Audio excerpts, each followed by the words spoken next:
Já estamos de volta com Hora Geral, último bloco. Estou conversando com o doutor Eduardo Viga, ele que é advogado especialista em direito trabalhista. Doutor, tem a pergunta do Carlos Rezende, da Pompeia. Contrato direto com o empregador não seria mais vantajoso? Fim do qual ele teria direito a aviso prévio e cobertura dos direitos conquistados pelo sindicato. Perfeito, agradecer a participação do Carlos, né? Interessante a pergunta. Seria mais vantajoso, da forma que foi colocado, Carlos, para o empregado, né? Com relação ao aviso prévio. Por quê? Esse contrato por prazo determinado, firmado com uma empresa especializada em trabalho temporário,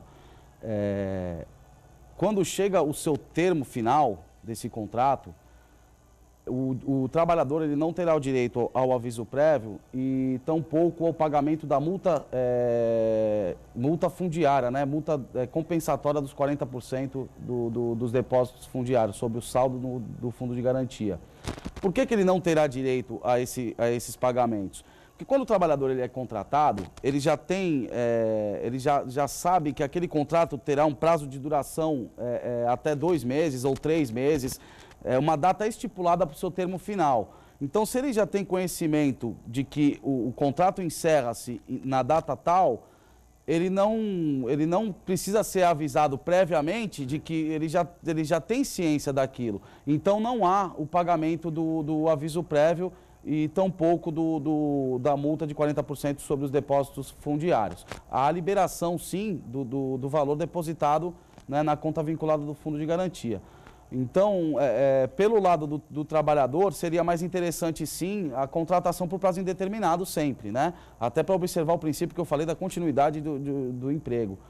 Mas, às vezes, para o lado do empresário, não seria interessante esse tipo de contratação, porque ele pode estar necessitando daquela atividade durante um prazo determinado.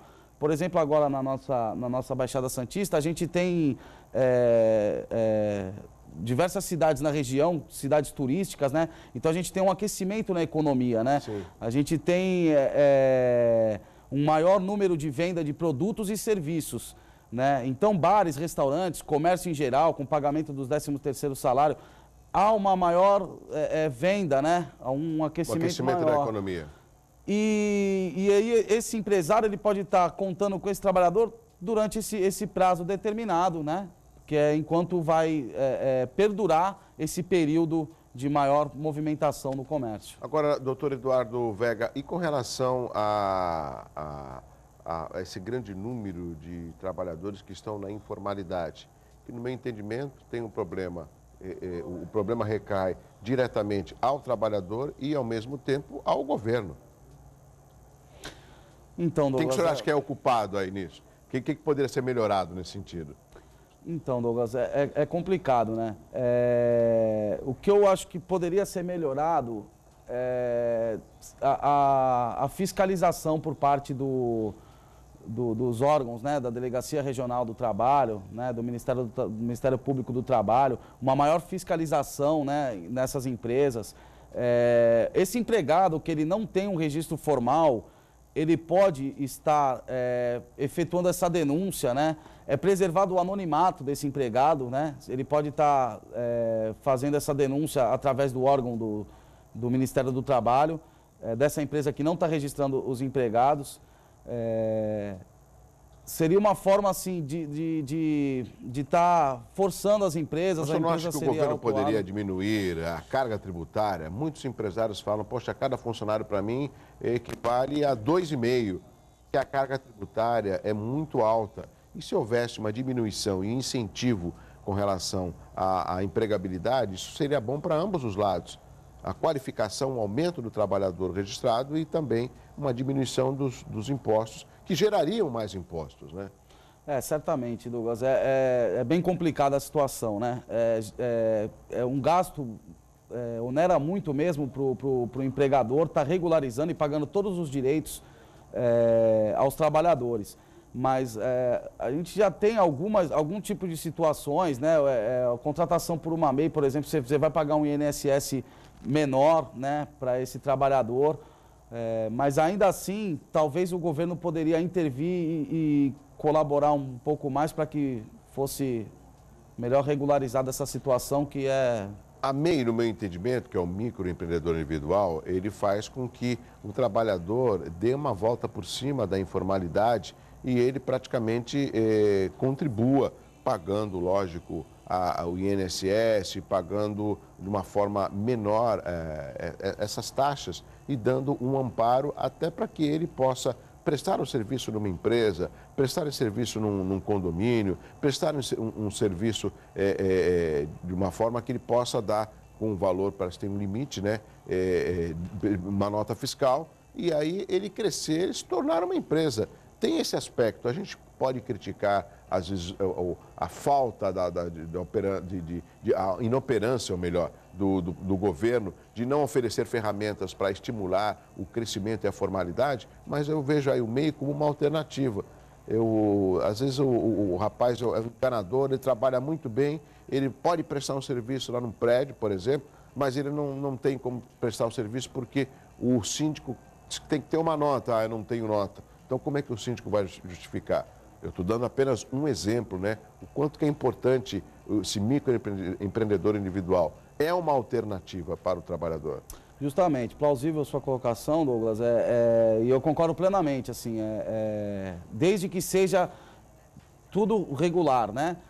O que acontece muito hoje em dia também é a contratação desse empregado por intermédio de uma MEI, né? Então, muitas empresas acabam fraudando, né, utilizando o sistema para cometer uma fraude. Onde estaria a fraude aí? Então, por exemplo, a empresa que quer contratar um empregado, né, para ele prestar serviço exclusivamente para essa empresa e exige que o empregado institua... Já sei, cumpra um horário.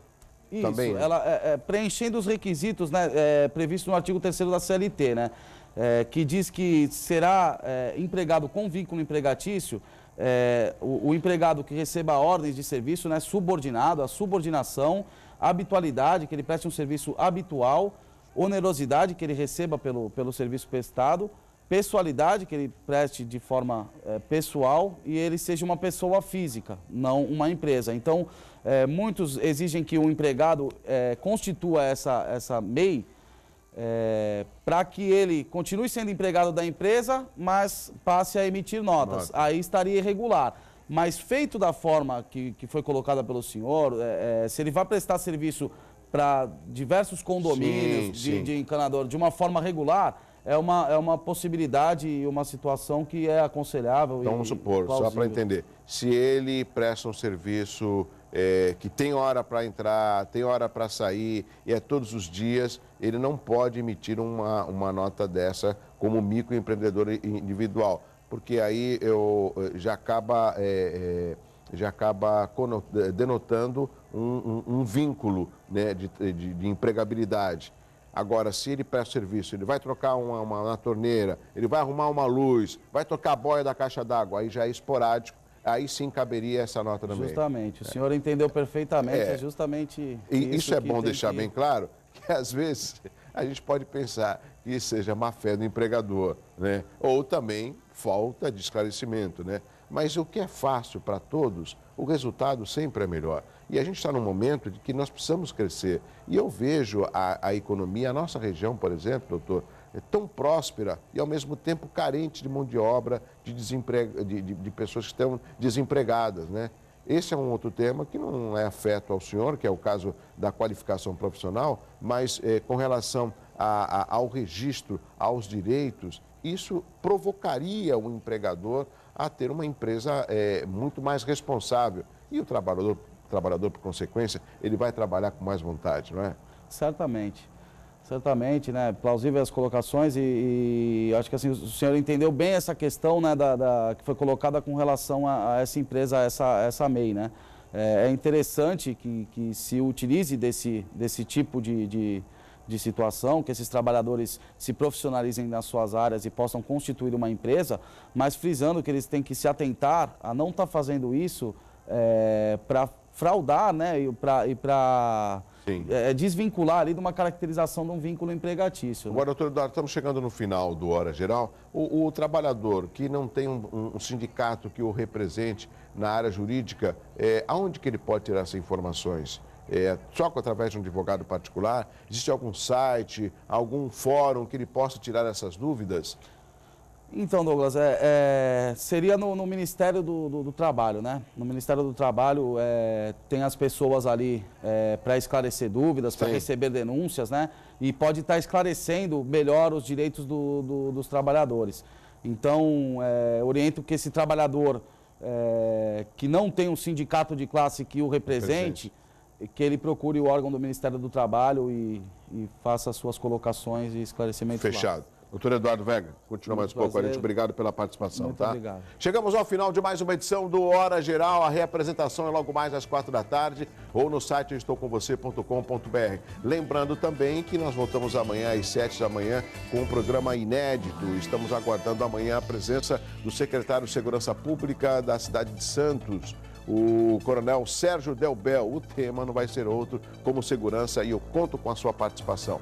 Excelente terça-feira. Na sequência tem o meu amigo Chico Lascala com o Jornal em Foque. Um abraço assim, ó. Um abraço muito forte para você e uma excelente terça-feira. Tchau.